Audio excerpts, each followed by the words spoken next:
तो ये कहानी है 40 साल के एक लेजेंडरी हिटमैन की, जिसे मानना लगभग इम्पॉसिबल है। लेकिन इसके साथ एक ऐसा कांड हो जाता है जिससे ये एक 13 साल का बच्चा बन जाता है, लेकिन इसका दिमाग अभी भी वही हिटमैन वाला है। अब इस सिचुएशन को हैंडल करने के लिए इसे एक मिशन मिला होता है, जो कि है नॉर्मल बच्चों की तरह स्कूल जाना। लेकिन ट्विस्ट ये है, भले ही वो बाहर से एक स्टूडेंट दिख रहा हो, लेकिन अंदर से वो एक प्रोफेशनल किलर है। और अब उसकी लाइफ 2 पार्ट में डिवाइड हो गई है, एक उसका स्कूल और एक है उसका रियल वर्ल्ड। अब देखना ये है कि कैसे ये अपनी दोनों चीजों को मैनेज करेगा, वो भी अपनी आइडेंटिटी को बिना रिवील किए।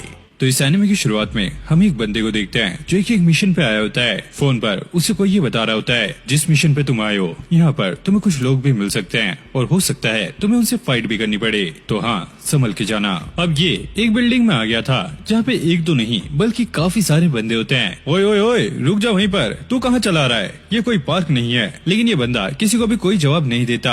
अब ये गन वाला बंदा इसे शूट करने वाला होता है, लेकिन ये बूढ़ा बंदा उल्टा इसे ही शूट कर देता है, जिसके बाद वो यहाँ की सारी लाइटों को फोड़कर कुछ ही पलों में इन सारे बंदों को ठिकाने लगा देता है। और यहाँ पर एक मोटा सा बंदा भी था जिसकी काफी ज्यादा फट गई थी और वो सूटकेस लेके यहाँ से निकल ही रहा होता है, लेकिन ये बूढ़ा आदमी उसके सामने आ जाता है। ये उस पर फायरिंग भी करता है, लेकिन अगले ही पल वो उसके पीछे था और ये इस मोटे को एक ही पंच में नॉकआउट कर देता है, जिसके बाद ये उसका सूटकेस लेकर अब बाहर आ गया था। यहाँ पर इसका एक फ्रेंड भी होता है और वो इसका पासवर्ड खोलता है। इन्हें ऐसा लग रहा होता है कि जरूर इसमें कोई कीमती चीज होगी, लेकिन इसके अंदर रैक्स का एक छोटा सा छत्ता था। और अब घर जाने से पहले ये लोग कुछ खाने लगते हैं। हम अपने हिटमैन को देखते हैं, इसे देखकर ऐसा लग रहा होता है कि ये बस अपनी लाइफ ऐसे ही काट रहा है, इसकी लाइफ में कोई भी मजा नहीं रहा। फिर अगले दिन ये अपने अपार्टमेंट में आ गया था। रास्ते में जाते हुए ये एक बच्चे से टकरा जाता है। वो बच्चा इसे देखकर काफी ज्यादा डर गया था और वो चिल मिला के यहाँ से भाग जाता है। अब जूजो को ये समझ नहीं आता कि आखिरकार बच्चों को इससे इतना ज्यादा डर क्यों लगता है। और हाँ, इस बंदे का नाम जूजो है, जो कि अब पता चल गया है। इसके रूम में आने के बाद हमें पता लगता है कि सच में इसकी लाइफ काफी ज्यादा झंडा है, क्योंकि इसकी एक फैमिली भी है, लेकिन इसकी वाइफ और इसकी बेटी इसके साथ नहीं रहते।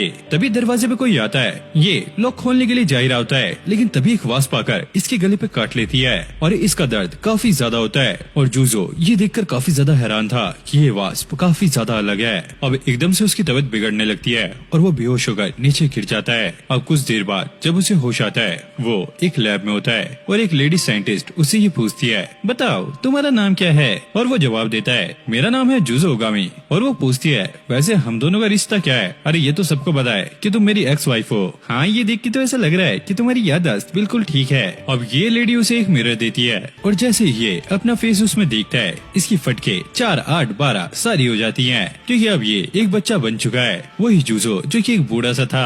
और वो अपनी एक्स वाइफ से कहता है, चाहे कुछ भी हो जाए मुझे काफी ज्यादा डर लग रहा है, तुम्हें मुझे ठीक करना ही होगा। और वो कहती है, हाँ तुम टेंशन मत लो, हम इस पे काम कर रहे हैं, लेकिन इसे ठीक करने में कई साल भी लग सकते हैं। अब जूजो काफी ज्यादा टेंशन में आ गया था, क्योंकि इस बच्चे की बॉडी में वो अपना हिटमैन वाला काम नहीं कर सकता और वो इस काम को छोड़ भी नहीं सकता, क्योंकि इस काम के पैसों से ही उसका घर का खर्चा चलता है। और अब इसके बॉस का फोन आया होता है। ये उठाकर उनसे बात करता है, लेकिन इसके बॉस उसकी आवाज नहीं पहचानते।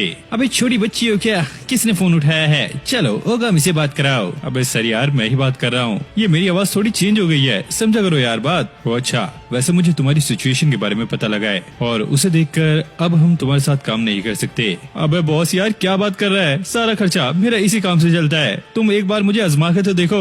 अच्छा ऐसी बात है तो ठीक है, मैं तुम्हें एक नई असाइनमेंट दे रहा हूँ, अगर तुमने इसमें अच्छा करा तो हम तुम्हें काम से नहीं निकालेंगे। और अब भाई ये काफी ज्यादा खुश हो गया था, क्योंकि इसका बॉस इसे जॉब से नहीं निकाल रहा है। लेकिन जब इसे असाइनमेंट का पता लगता है तो इसकी सिट्टी बिट्टी गुल हो जाती है। इसके बॉस ने एक मिशन दिया होता है कि इसकी बेटी को एक स्कूल में एडमिशन लेना है, लेकिन वो चाहते हैं कि पहले ओगामी यानी कि जूजो उस स्कूल में एडमिशन ले और चेक करे कि क्या वो स्कूल इसकी बेटी के लिए परफेक्ट है, क्या वो वहाँ पे सेफ रहेगी। लेकिन भाई ओगामी इस चीज के लिए रेडी नहीं था। उसके तो यहाँ पे पसीने छूटने लगते हैं, क्योंकि इसने तो खुद ही अपना स्कूल पूरा नहीं किया था और अब इसे दोबारा से स्कूल जाना होगा। और इसकी वाइफ इससे पूछती है, क्या सच में अब तुम स्कूल जाओगे, लेकिन तुमने तो अपने स्कूल को पूरा भी नहीं किया था। और भाई ये बंदा स्कूल इसलिए भी नहीं जाना चाहता क्योंकि इसकी दोस्ती बच्चों से नहीं होती, बल्कि ये अपने से बड़े लोगों उसे जल्दी दोस्ती कर लेता है। और जुजो ओगामी ये कहता है, एक मिडिल क्लास इंसान के पास ज्यादा चॉइस नहीं होती, उसे बस पैसे कमाने के लिए वही घिसा पिटा काम करना पड़ता है। तो अब मुझे स्कूल जाना ही होगा। अब स्कूल जाने के लिए ओगामी के दोस्त ने उसे एक चश्मा दिया होता है, जिसके थ्रू वो उसे देख सकता है और सारी बातें सुन सकता है, और ये लोग आपस में भी बात कर सकते हैं। और अब ये स्कूल में आ गया था, जहाँ पर काफी सारे बच्चे होते हैं। अब स्कूल में प्रिंसिपल सभी बच्चों का यहाँ पे स्वागत करते हैं, जिसके बाद एक एक करके सभी बच्चे यहाँ पे अपना इंट्रोडक्शन दे रहे होते हैं। और अब बारी आई थी जुजो की, जो कि काफी ज्यादा नर्वस था, क्योंकि आज तक उसने ऐसा काम कभी नहीं किया। और अब उसे यहाँ पे अपना इंट्रोडक्शन देना होगा, जिसकी काफी ज्यादा फट रही होती है। लेकिन उसका दोस्त चश्मे के थ्रू उसे मोटिवेट कर रहा होता है, जिसके बाद वो यहाँ पे कुछ बोलना स्टार्ट करता है। लेकिन बीच में वो कुछ ऐसा बोल देता है जिससे सभी लोग उसे यहाँ पे घूरने लगते हैं। उसने अपनी हॉबीज में बताया होता है कि उसे हथियार रखना भी पसंद है, और सभी लोग ये बात कर रहे होते हैं, अबे ये कोई जेल वेल से आया क्या? मुझे शकल से तो ये शरीफ लग रहा है, लेकिन काम इसके गुंडे वाले लग रहे हैं। अब जुजो का दोस्त उसे सुनाने लगता है, अबे भाई ये क्या कर रहा है? यहाँ पे पहले दिन ही बेइज्जती करवाएगा क्या? जा इस चीज को ठीक कर। अरे हाँ, मैंने कहा था ना कि मुझे हथियार पसंद है, लेकिन असल वाले नहीं बल्कि गेम में। और ये सुनने के बाद बच्चे और भी ज्यादा अजीब रिएक्ट करने लगते हैं, क्योंकि इसके फेस का एक्सप्रेशन कुछ अलग ही बता रहे होते हैं। और इस तरह इस बेचारे का पहला दिन स्कूल में खत्म होता है। ये अपने शूज निकाल के रैक में रखे होता है, तभी एक लड़की आकर इससे टकराती है, और उसकी फ्रेंड उसे ये कहती है, अरे यार देख के चल ले, इससे क्यों टकरा रही है? ये अभी अपना हथियार निकाल के तुम्हें शूट कर देगा।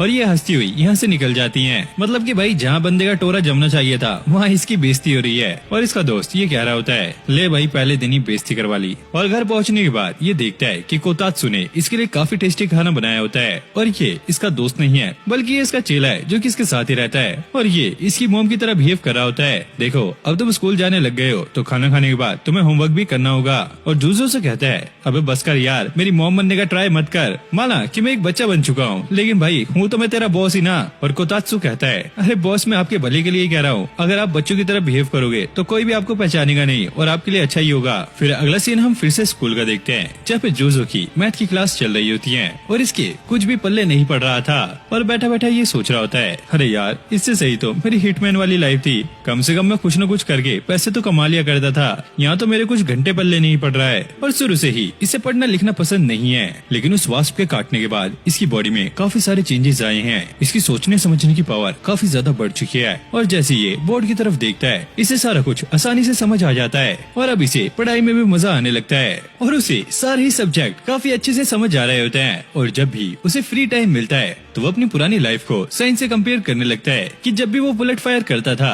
तो उसमें क्या क्या हुआ करता था, और क्या चीज कैसे चलती थी। और ये इस चीज का अफसोस करने लगता है कि पहले वो क्यों नहीं पढ़ा, क्योंकि पढ़ाई तो काफी ज्यादा बढ़िया चीज है। फिर हम रात में उसके घर का सीन देखते हैं, जहाँ पे कोतात्सु खाने के लिए जुजो को बुलाने के लिए आया होता है, लेकिन वो देखता है उसका बॉस तो यहाँ पे पढ़ाई कर रहा है, और जुजो से कहता है, अबे यार मुझे परेशान मत करो, मुझे अपना होमवर्क करना है, और हाँ कल की क्लास के लिए तैयारी भी करनी है। अब कोतात्सु को समझ नहीं आता कि इसके बॉस के साथ हुआ क्या है। कल तो भाई ये पढ़ाई से भाग रहा था, आज ये खुद ही सारा कुछ कर रहा है। और ऐसे ही ये नॉर्मल डेज की तरह अब अगले दिन भी अपने स्कूल जाता है, लेकिन आज स्कूल में कुछ ऐसा होता है जो कि इसने सोचा भी नहीं था। बाहर हम एक नंगे आदमी को देखते हैं, जिसने पांडा वाला मास्क पहना होता है, और ये यहाँ पे लोगों को मार रहा होता है। सभी टीचर्स स्टूडेंट को अंदर जाने के लिए कहते हैं, क्योंकि ये उन्हें भी परेशान कर रहा होता है। जिसके बाद ये बंदा कुछ लड़कियों को देखता है जो कि इसकी वीडियो बना रही थी। अब ये उनके पास आकर अपने अंडरवेयर पे हाथ रख लेता है। उन्हें ऐसा लगता है कि अब ये उनके सामने पूरा ही नंगा हो जाएगा।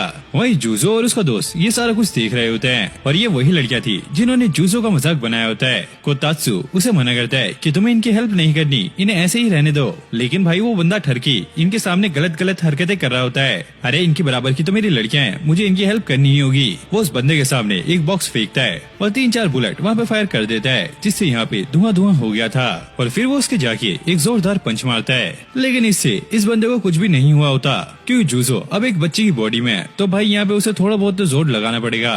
जिसके बाद ये ठरकी अपने अंडरवेयर में से एक बॉम्ब निकाल लेता है, और जुजो वो बॉम्ब देखकर कहता है, अबे साले ठरकी, ये बॉम्ब रखने के लिए तेरे को और कोई जगह नहीं मिली। और वो उसके अंडे फोड़ देता है, और वो बॉम्ब साइड में फेंक देता है। और ऐसे इसने इन लड़कियों को बचा लिया था। वो लड़कियाँ इसे सामने देखती है और इससे पूछती है, जुजो क्या तुमने हमारी जान बचाई? क्या जान? नहीं, मैं तो अभी आया हूँ। अब ये यहाँ पे ठरकी अपने अंडे पकड़ के पड़ा होता है। सारे लोग काफी ज्यादा हंस रहे होते हैं और ये न्यूज सारी जगह फैल गई थी। जूजो की एक्स वाइफ भी ये न्यूज देख रही होती है और वो ये देखकर काफी ज्यादा खुश थी। अब अगले दिन सभी बच्चे एक क्लास का अनऑफिशियल व्हाट्सएप ग्रुप बनाने की बात कर रहे होते हैं, जैसे कि सभी का होता है, आपका भी होगा ही। और यहाँ पे कुछ बच्चे भी थे जो कि जूजो को पसंद नहीं करते, तो वो इसे ऐड करने से मना कर रहे होते हैं। लेकिन वो दो लड़कियाँ जिसे जूजो ने बचाया था वो इसके पास जाके उसे ये पूछने लगती है, ही हम एक व्हाट्सएप ग्रुप बना रहे हैं, क्या तुम उसमें ज्वाइन होना चाहोगे?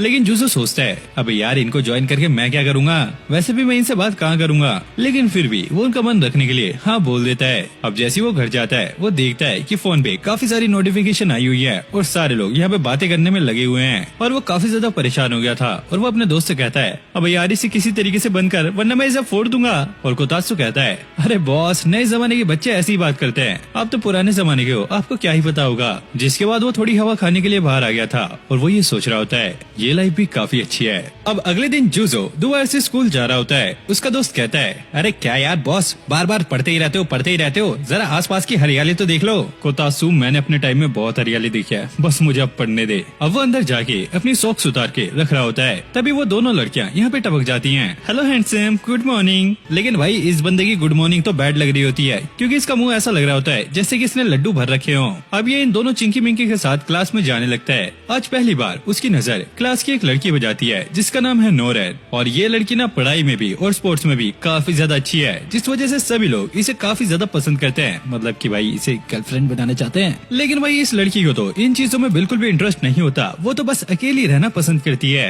और जूजो को जैसे पता चलता है कि ये लड़की और कोई नहीं बल्कि मिस्टुका ऑर्गेनाइजेशन की प्रेसिडेंट की बेटी है, तो उसे ना चाहकर भी इस लड़की से दोस्ती करनी पड़ती है क्योंकि भाई इसकी असाइनमेंट ही यही है, मतलब कि लड़की पटाओ। नहीं लड़की को देखो यार, मतलब देखभाल करनी है। अब वो उसके पास जाकर कहता है, हेलो क्यूटी कैसी हो? और वो उसे गुस्से में देखकर कहती है, अबे चंपू सी तुझे और कोई काम नहीं है, दिख नहीं रहा है मैं पढ़ रही हूँ। तो भाई ये चुपचाप मुंह बना के यहाँ से निकल जाता है। जिसके बाद इनकी साइंस क्लास थी। अब ये बाहर जा रहा होता है और फिर वहाँ पे फूट फूट कर रोने लगता है, मतलब कि इतना बड़ा होकर भी एक लड़की से रिजेक्ट होके आ रहा है, इसने तो इज्जत का भाजीपाला करा दिया। जिसके बाद वो चिंकी मिंकी भी यहाँ पर आ गई थी। वो इससे पूछती है, अबे ओए ये जमीन क्यों चाट रहा है? फिर चलते हुए ये बताने लगता है, दरअसल वो नोरेन से मुझे दोस्ती करनी है, वो मुझे काफी ज्यादा अच्छी लगती है। अच्छा तो ये बातचीत है, लेकिन तुम गलत मछली पकड़ रहे हो क्योंकि वो पढ़ने में भी काफी ज्यादा बढ़िया है और साथ में स्पोर्ट्स में भी काफी ज्यादा अच्छी है। और कोई भी लड़का अगर उस पर ट्राई करता है तो भाई वो उसका वहीं पे इनकाउंटर कर देती है। और ऊपर से वो इतनी ज्यादा रिच है कि कोई भी उसकी दोस्त नहीं है, इसलिए उसको अकेले टाइम स्पेंड करना अच्छा लगता है। अब इतना सारा कुछ सुनने के बाद भाई ये तो अपने घर के लिए निकल गया था।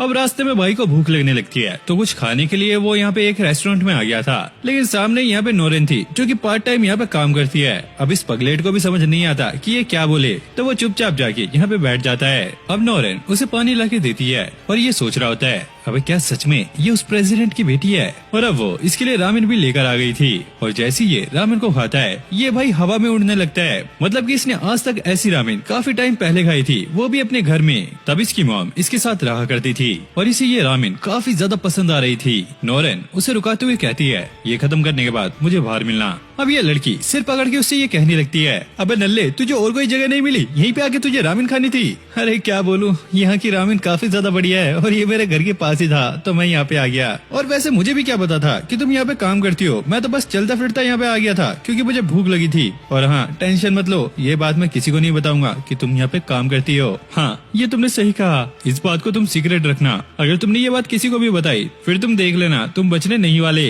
अब ये लोग घर की तरफ चलने लगते हैं और ये आपस में बात कर रहे होते हैं। नोरेन ये बता रही होती है कि उसके घर में काफी कुछ अजीब है। जब वो छोटी थी तो उसके पेरेंट्स उसे काफी सारे लड़कों से मिलाया करते थे ताकि वो उनमें से अपना कोई फ्यूचर हस्बैंड चुन सके। और नोरेन का मानना था कि वो आगे जाके इस सोच को बदलेगी और उसे भी अपने अंकल की तरह एक बहुत बड़ा रामेन का रेस्टोरेंट खोलना है जहाँ पे वो खुद रामेन बनाया करेगी। और वो अपने घर वालों को दिखाना चाहती है कि लड़कियां भी लड़कों से कम नहीं होती। और जब कभी भी वो अपने घर वालों से परेशान होकर बाहर आया करती थी तो उसके अंकल उसे यहाँ पे रामेन खिलाया करते थे और फिर उसका उसका दिमाग पूरा शांत हो जाया करता था। इसलिए वो भी चाहती है कि वो लोगों की हेल्प करे और उनके दुख दर्द बांटे।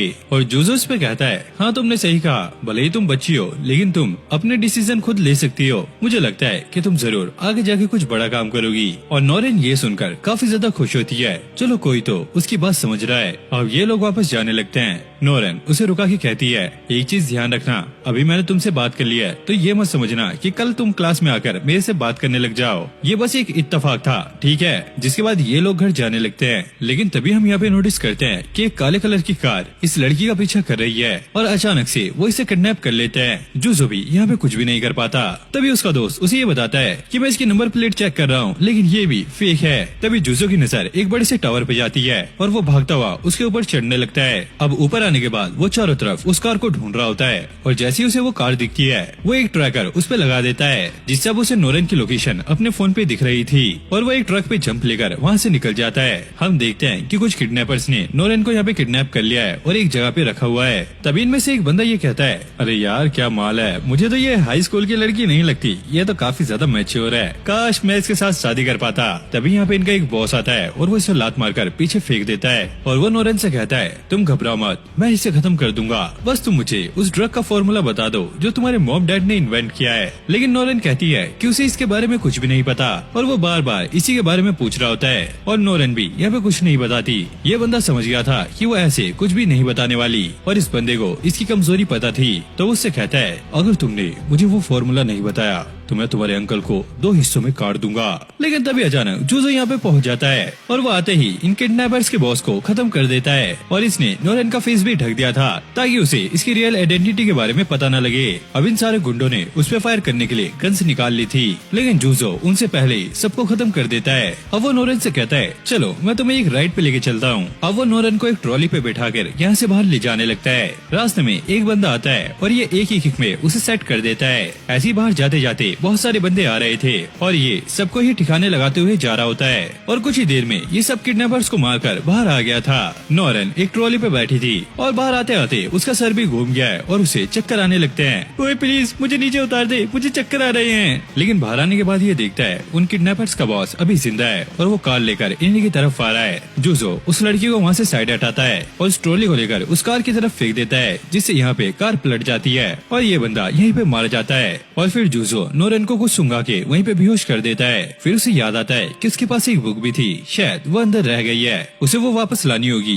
वरना काफी बड़ी गड़बड़ हो सकती है। फिर हम जूजो को मैथ्स की क्लास में देखते हैं और इसे यहाँ पे मैथ कुछ भी समझ नहीं आ रही होती है क्योंकि इसे इसकी बेसिक भी क्लियर नहीं है और इसमें हेल्प लेने के लिए ये अपनी एक्स वाइफ को कॉल लगाता है, लेकिन इसकी एक्स वाइफ इसे साफ मना कर देती है। जूजो देखो मैं भी काफी ज्यादा बिजी हूँ, क्यों ना तुम अपने टीचर की हेल्प लो, वो तुम्हारी मदद कर देंगे। जूजो कहता है, तुम्हें नहीं लगता कि वो मेरे से काफी छोटा है और अगर मैं उससे हेल्प लूंगा तो ये कुछ सही नहीं बैठेगा, लगता है यार अब मुझे ही कुछ करना पड़ेगा। जिसके बाद वो पढ़ने के लिए लाइब्रेरी में चला जाता है, लेकिन यहाँ पर भी उसे कुछ भी समझ नहीं आ रहा था। तभी यहाँ पे एक लड़का आता है और वो जूसो से पूछता है, हे तुम्हें क्या हुआ, तुम ऐसे क्यों बैठे हो? जिस पे जूसो जवाब देता है, मैंने वैसे तुम्हें यहाँ पे कभी देखा नहीं है, लेकिन शायद तुम्हारा नाम शिराशी है। हाँ तुमने सही कहा, मेरा नाम शिराशी है और मैं तुम्हारा ही क्लासमेट हूँ। वैसे तुम मुझे काफी ज्यादा परेशान लग रहे हो, बताओ कोई दिक्कत है क्या? और जूसो उसे सारा कुछ समझाने लगता है। क्योंकि शिराशी काफी ज्यादा इंटेलिजेंट था तो वो इसे मैथ समझाने लगता है और वो उसे बेसिक रूल्स भी बताता है जो कि मैथ्स में अप्लाई होते हैं और जूजो को ये सारा कुछ समझ आ रहा होता है और ऐसे ही वो सारे क्वेश्चन भी सॉल्व कर लेता है और जूजो को ये देखकर काफी ज्यादा अच्छा लगता है और वो उसे शुक्रिया कहता है। जिसके बाद ये दोनों अब एक अच्छे दोस्त बन गए हैं और जूजो के यहाँ पे मैथ्स के जितने भी बेसिक थे वो अब क्लियर हो चुके हैं और उसकी मैथ्स भी अब स्ट्रॉन्ग होने लग गई है।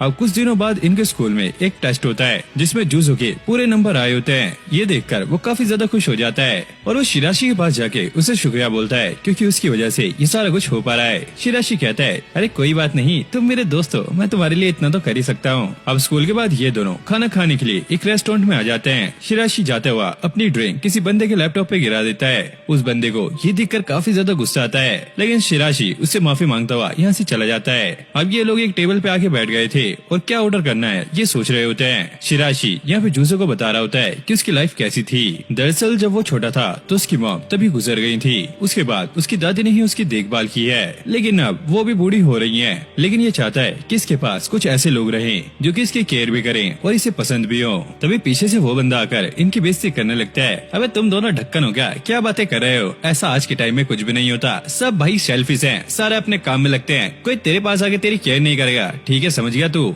ये सुनकर जूजो को काफी ज्यादा गुस्सा आता है। मेरा मन तो कर रहा है कि मैं इसके दांत तोड़ दूं। शिराशी उसे शांत कराता है, नहीं रुको। लेकिन ये बंदा भाई जूजो की भी बेइज्जती करने लगता है। अबे वो डबल बैटरी तेरी अभी चार्ज कर दूंगा यहीं पे। अब ये सुनकर शिराशी को गुस्सा आ जाता है और वो खड़ा हो जाता है। अबे वो सुन, चुप हो जा सातवीं फेल, वरना मैं तेरे मुंह पे पेशाब कर दूंगा।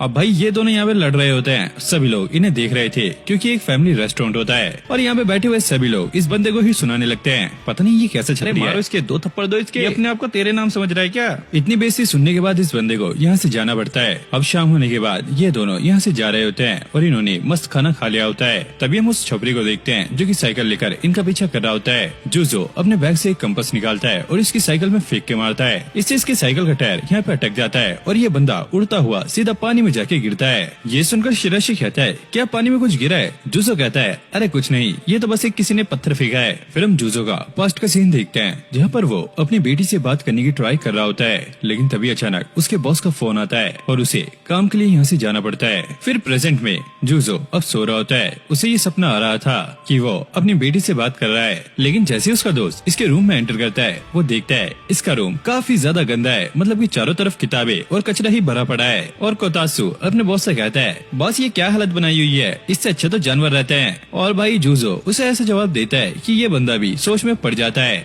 वो बोलता है, अबे यार ये काम मर्दों के नहीं है, ये सारा कुछ तो बस औरतें करती हैं। और कोतात्सु सोचता है, औरतों के काम है सफाई करना और मैं क्या कर रहा हूँ, मतलब कि क्या मैं भी एक औरत? तो क्या आप ये कहना चाह रहे हो कि मैं भी एक औरत हूँ? अब जूजो स्कूल आ गया था। वो देखता है कि यहाँ पे सारे के सारे बच्चे कोई ना कोई क्लब ज्वाइन कर रहे हैं। जिसके बाद वो शिराशी के पास आता है और वो उसे काफी सारे क्लब्स दिखाता है। शिराशी उसे सजेस्ट करता है कि तुम्हें हाउस होल्ड वाला क्लब ज्वाइन करना चाहिए, इससे तुम घर के काम भी सीख जाओगे। और जूजो यहाँ पे फिर से वही बात बोलता है, अरे ये काम मेरे बस के नहीं है, ये काम तो सारे लड़कियों के हैं। तभी यहाँ पे शिराशी की बहन आ जाती है और वो कहती है, क्या तुम मेरे क्लब की बात कर रहे हो? हाँ, मैं उसमें काफी कुछ सिखाती हूँ, जैसे घर में कैसे काम करना है और क्या क्या काम करना है। और शिराशी की बहन इस क्लब की प्रेसिडेंट थी, तो वो जूजो के सामने ऐसी शर्तें रख देती हैं जिसे ना चाहकर भी उसे इस क्लब में जाना पड़ता है। उसने सीधा बोल दिया था, अगर तुम्हें मेरे भाई का दोस्त रहना है तो तुम्हें इस क्लब को ज्वाइन करना होगा और जो मैं कहूँगी वो सारा काम करना होगा। अब क्लब के पहले दिन इन्हें एक डिश बनानी थी। जूजो को यहाँ पे कुछ भी बनाना नहीं आता, लेकिन लोग उसकी काफी ज्यादा मदद करते हैं और वो यहाँ पे एक काफी अच्छी सी डिश बना लेता है। और जब वो इसे टेस्ट करता है तो उसे ये काफी ज्यादा अच्छी लगती है। जिसके बाद जूजो अब शिराशी की बहन के पास जाकर कहता है, तो ये सारा कुछ हो गया है ना, क्या अब मैं जा सकता हूँ? लेकिन वो उसे यहाँ पे मना करती है, नहीं अभी नहीं। फिर अगले सीन में हम देखते हैं कि ये अब घर जा रहा है और इसके हाथ में वही खाना है जो इसने बनाया होता है। फिर हम रात का सीन देखते हैं जब जूजो को उसकी एक्स वाइफ का कॉल आया होता है, क्योंकि इसने वो खाना अपनी एक्स वाइफ और अपनी बेटी के लिए भेजा होता है और उन्हें ये खाना काफी ज्यादा अच्छा लगता है। और फिर हम देखते हैं कि शिराशी की बहन ने उससे कहा था कि हम जो भी काम करते हैं वो अपनों के लिए करते हैं और तुमने पहली बार कुछ खाना बनाया है तो तुम्हें ये उसके साथ शेयर करना चाहिए जो कि तुम्हें सबसे ज्यादा प्यारा है। जूजो की लाइफ में ज्यादा बंदे नहीं है, बस वो अपनी बेटी से काफी ज्यादा प्यार करता है, इसलिए उसने ये खाना अपनी एक्स वाइफ और अपनी बेटी के लिए भेजा था। और उसकी बेटी भी उसे थैंक्स बोलती है क्योंकि उसे ये खाना काफी ज्यादा अच्छा लगा होता है। जूजो भी काफी ज्यादा इमोशनल हो गया था। और अब अगले दिन स्कूल आने के बाद वो सबसे पहले यहाँ पे क्लब ज्वाइन करने का फॉर्म भर के शिराशी की बहन को दे देता है और वो ये देखकर काफी ज्यादा खुश होती है। और उसे स्कूल में नोरन भी मिलती है। ये उससे बात करने का ट्राई कर रहा होता है, लेकिन वो इसे साफ मना कर देती है। मैंने तुम्हें समझाया था ना कि तुम्हें मुझसे बात नहीं करनी, हमारे बीच में कुछ नहीं हुआ है, ठीक है? और कोतात्सु भी कहता है, बॉस आपने तो इस लड़की के सामने अपनी बेइज्जती पे बेइज्जती कराई हुई है। अब कोतात्सु के लैपटॉप पर एक नोटिफिकेशन आई होती है जिसे देखकर वो काफी ज्यादा शॉक हो जाता है। जूजो भी पूछता है, अब यार क्या हुआ है, मुझे भी तो बताओ। और कोतात्सु उसे ये बताता है, बॉस अगर आपको सारा कुछ ठीक करना है तो आपको नोरेन से शादी करनी होगी। अब ये क्या बक रहा है, तुझे पता भी है मैं एक 40 साल का बुढ़ा हूँ और मेरी एक्स वाइफ भी है, एक छोटी बच्ची भी है और मैं कैसे इस जवान लड़की से शादी कर लूं? क्या तेरा दिमाग ठिकाने पे है? और कोतात्सु कहता है हाँ बॉस मैं सारा कुछ समझ रहा हूँ, लेकिन अगर आपको ठीक होना है तो ये तो करना ही पड़ेगा। और क्या आपको याद है कि उस किडनैपर के बॉस ने भी कहा था कि नोरेन के पास शायद कुछ ऐसा ड्रग है जिससे आप शायद ठीक हो सकते हो, तो आपको उससे शादी करनी होगी। लेकिन वह जूसो यहाँ पे टालता हुआ कहता है अबे नहीं ऐसा कुछ भी नहीं है, मैं ऐसे ही ठीक हो जाऊंगा, मुझे ये सब करने की जरूरत नहीं है। फिर अगले सीन में हम देखते हैं ये चंपू रामेन खाने के लिए उसी के अंकल के रेस्टोरेंट में आ गया था और वो यहाँ पे मस्ती से रामेन खा रहा होता है क्योंकि यहाँ की रामेन उसे काफी ज्यादा पसंद है। ये खाने के बाद वो नोरेन को पैसे देकर यहाँ से जा रहा होता है। नोरेन के अंकल उससे ये कहते हैं नोरेन काफी ज्यादा रात हो चुकी है तो तुम्हें भी अब घर चले जाना चाहिए। जिसके बाद ये दोनों ही साथ में घर जाने लगते हैं और नोरेन रास्ते में काफी ज्यादा चिल्ला रही होती है अरे पता नहीं मेरे पापा को मेरे से क्या परेशानी है, वो हर बार मुझे कंट्रोल करने का ट्राई करते हैं, इतनी जल्दी घर बुला के वो पता नहीं क्या करना चाहते हैं। लेकिन जूजो तो उसकी बातें सुन ही नहीं रहा था। नोरेन को पहले गुस्सा आता है लेकिन बाद में वो इस बात पे हंसने लगती है। अब स्कूल में सभी लड़के नोरेन और जूजो के पीछे भाग रहे होते हैं क्योंकि उन्हें पता लग गया है कि जूजो नोरेन से बात करता है और ये नोरेन को प्रपोज करने के चक्कर में है। जिसके बाद ये दोनों आकर एक जगह पे छुप गए थे। नोरेन काफी ज्यादा परेशान होती है और वो जूजो से माफी मांगती है कि उसकी वजह से इसे भी बीच में फंसना पड़ रहा है और वो उससे एक हेल्प ही मांगती है और वो जूजो से कहती है जूजो क्या तुम मेरी हेल्प कर सकते हो, क्या तुम मेरे फेक बॉयफ्रेंड बन सकते हो। और जूजो भी सोच में पड़ गया था जिस चीज से वो भाग रहा है ये वही करने को इसे कह रही है। जूजो कहता है ठीक है मैं तुम्हारी बात मानने के लिए तैयार हूँ, लेकिन भाई ये फेक रहेगा। और जब ये नाटक शुरू होता है अगले ही पल इसकी गेम यहाँ पे स्टार्ट हो जाती है। कुछ लड़कों ने यहाँ पे जूजो को पकड़ लिया था क्योंकि उन्हें पता लग गया है कि जूजो नोरेन का बॉयफ्रेंड है और वो उसे ये कह रहे होते हैं ओए तेरा बहुत हो गया है, तू नोरेन से दूर रह या फिर तेरे पास एक और ऑप्शन है, तुझे हमारा सबका काम करना होगा, बता क्या तुझे ये मंजूर है। लेकिन भाई जूजो उनकी कोई भी बात नहीं मानता और वो वहाँ से जंप लेकर यहाँ से निकल जाता है। और सभी लोग ये देखकर काफी ज्यादा हैरान थे कि जूजो ने तीसरी मंजिल से जंप मार दिया है। अब ये क्लासरूम में आ गया था और चिंकी मिंकी आकर इसे ये समझाने लगती है कि हमारे स्कूल में काफी सारे ग्रुप्स है, लेकिन इनमें से ये यूनिकॉर्न ग्रुप है जिसमें सभी लोग काफी ज्यादा स्मार्ट हैं, काफी ज्यादा इंटेलिजेंट है और ये सारे लोग नोरेन में इंटरेस्ट रखते हैं, इसी वजह से ये लोग तुम्हें बुली कर रहे थे। अभी अपने घर आ गया था। यहाँ पे कोतात्सु अपने बॉस से कहता है बॉस मैंने देख लिया है कि तुम उसका बॉयफ्रेंड बनने का नाटक कर रहे हो और लोग तुम्हें बुली कर रहे हैं, लेकिन एक बात ध्यान रखना अगर तुम उसके लिए सीरियस नहीं हो तो तुम्हें उसका बॉयफ्रेंड भी नहीं बनना चाहिए, इससे तुम्हें ही प्रॉब्लम हो सकती है। जूजो कहता है हाँ यार मैं उससे शादी नहीं करने वाला, मैं बस उसकी हेल्प कर रहा हूँ। कोतात्सु कहता है वही तो मैं कह रहा हूँ कि अगर आप उसकी ऐसे ही हेल्प करते रहोगे तो इससे आप ही खतरे में पड़ सकते हो। और वो ये भी कहता है कि मुझे नोरेन के लिए थोड़ा बुरा लगता है कि उसके साथ क्या क्या होता है, लेकिन आपको पता है ना कि उसकी फैमिली की वजह से वो भी खतरे में पड़ सकती है क्योंकि उनके पास एक ऐसा ड्रग है जिससे शायद कुछ बहुत बड़ा किया जा सकता है और इसलिए अंडरवर्ल्ड के सभी लोग उसके पीछे पड़े हुए हैं और वो डायरेक्ट हमला ना करके स्कूल में कुछ ऐसे स्टूडेंट्स को भेज रहे हैं जो नोरेन को अपने प्यार में फंसा के उससे शादी कर सके ताकि वो उससे वो ड्रग काफी आसानी से निकलवा सके। फिर अगले दिन नोरेन जूजो से ही बात कर रही होती है और वो उससे कहती है जूजो मुझे पता है कि जब से तुमने ये नाटक किया है तुम्हें काफी कुछ सहना पड़ रहा है, लेकिन मैं चाहती हूँ कि अब तुम ये नाटक बंद कर दो क्योंकि मैं नहीं चाहती कि मेरी वजह से तुम्हें इतना कुछ झेलना पड़े। और हाँ अब मैं क्लब में आना भी बंद कर दूंगी, अब ये सारा कुछ मुझे ही हैंडल करना होगा। और वो इससे दूर रहने का ट्राई कर रही होती है ताकि ये बीच में घसीटा ना जाए। और जूजो यहाँ पे कुछ भी नहीं कहता।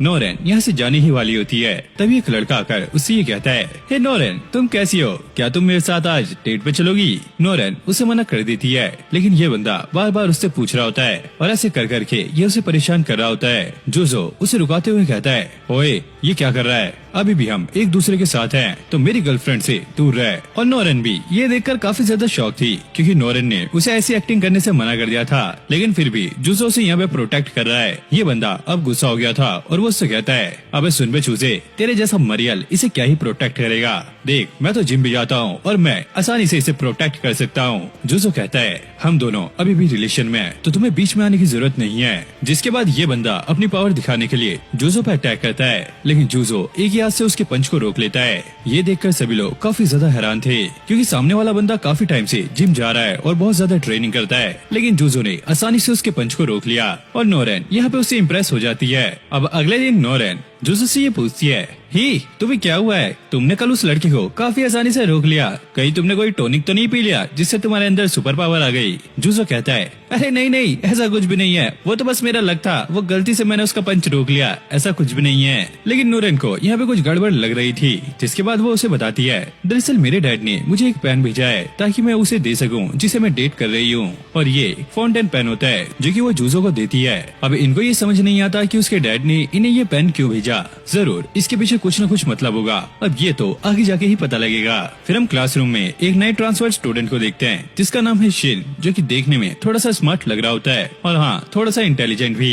लेकिन जब ये अपना इंट्रोडक्शन देने लगता है तो इसके चाल ढाल ही यहाँ पे चेंज हो जाते हैं। ये पूरा कंफ्यूज हो गया था, इसे समझ भी नहीं आ रहा था कि इसे करना क्या है। जैसे कि कोई बंदा एकदम से पगला जाता है, वैसे ही इस बंदे के साथ हो रहा था। तो टीचर इसे बैठने के लिए कहता है, अबे बस बे बस, हो गई तेरी एक्टिंग, चल जाके बैठ। इस चंपू का तो पहली बार में ही ऑरा माइनस में चला गया। जिसके बाद अब ये नोरेन के साइड में जाके बैठ जाता है और अब इसकी और भी ज्यादा सुलगने लगती है। मतलब भाई इसे समझ नहीं आ रहा था कि लड़की के साइड में बैठ के इसे क्या करना चाहिए। ये वहाँ पर और भी एक्टिंग कर रहा होता है। मतलब भाई ये थप्पड़ थप्पड़ खा के जाएगा आज घर। अब भाई ये कंफ्यूज था कि इसे बोलना क्या है। जिसके बाद भाई वो यहाँ पे लेटर पे कुछ लिख के नोरेन को देता है, जिसमें ये लिखा होता है कि मैं तुम्हें पसंद करता हूँ, प्लीज क्लास के बाद तुम मुझे पार्क में मिलना। मतलब भाई जैसी इसकी हरकतें लग रही है ना, सामने तो इससे कुछ बोला नहीं जा रहा, अगर वो ग्राउंड में इससे मिलने के लिए आ गई ना, ये तो चड्डी में कुछ न कुछ कर देगा, देख लेना। अब उससे मिलने जाने से पहले नोरेन जूजो के पास आई होती है और वो उसे सारा कुछ समझा देती है और उसे अकेले जाने में ठीक नहीं लग रहा होता है, तो इसलिए वो जूजो को अपने साथ ले जाने वाली है। और जैसे ही यहाँ से जाने वाले होते हैं, शिन उनके पीछे ही खड़ा होता है, जो कि भाई बच्चों वाला निप्पल चूस रहा होता है। ये लोग उसे देखकर काफी ज्यादा शॉक हो गए थे, खासकर नोरेन।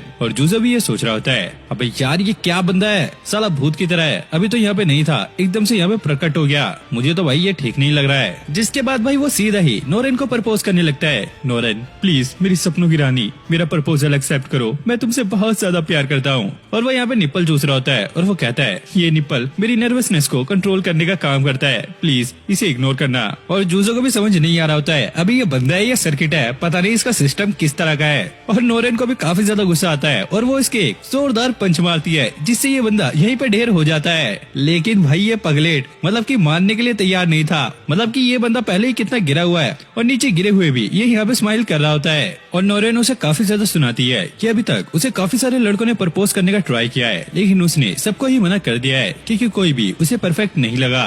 अब ये बंदा खड़ा होकर कहता है, तो ये चंपू सा, ये तुम्हारा बॉयफ्रेंड है, इसमें ऐसा क्या खास है? और वो उस पर अटैक भी कर देता है। जूजो उससे बच गया था। शिन कहता है, मैं इसे चैलेंज करता हूँ, ये मेरे से फाइट करे, अगर मैंने इसे फाइट में हरा दिया तो तुम मेरी गर्लफ्रेंड बन जाओगी, और इसके पास जो फाउंटेन पेन है ये जिसके पास होगा उसी की तुम गर्लफ्रेंड होगी, और ये पेन उसका ऑफिशियल प्रूफ है। अब जूजो को भी समझ नहीं आता कि वो क्या करे, क्योंकि अगर वो हार गया तो नोरेन उसके हाथ से चली जाएगी, इसलिए वो इसके चैलेंज को एक्सेप्ट कर लेता है। लेकिन भाई ये बंदा भी काफी ज्यादा खतरनाक है और हमें ये भी पता लगता है कि ये फाउंटेन पेन जिस भी बंदे के पास होता है तो ये उस लड़की का फियांसे होता है, इसलिए इस पेन को रखा जाता है और ये एक स्पेशल पेन है। और सभी लोग अब इनका मजाक बना रहे होते हैं क्योंकि ये तो अब जाने वाला है। अब इनकी बैटल यहाँ पे स्टार्ट होने वाली है। शिन जूजो से कहता है, ये लो निप्पल, इसे तुम्हें लगा के रखना है। भैंस की टक्कर ये भी अपनी तरह ही से निप्पल देने वाला है और वो बताता है कि ये डुएल 1 घंटे तक चलने वाला है और जो भी यहाँ पे विनर बनेगा नोरेन उसकी होगी। और ये ठरकी नोरेन के पास जाके दोबारा से उसे प्रपोज करता है, नोरेन मैं तुमसे बहुत ज्यादा प्यार करता हूँ, अगर मैं जीत गया तो मैं तुम्हारी गोद में सर रख के सोना चाहता हूँ ठंडी ठंडी हवाओं में। और इनकी बैटल यहाँ पे स्टार्ट हो गई थी। शिन एक निप्पल लेकर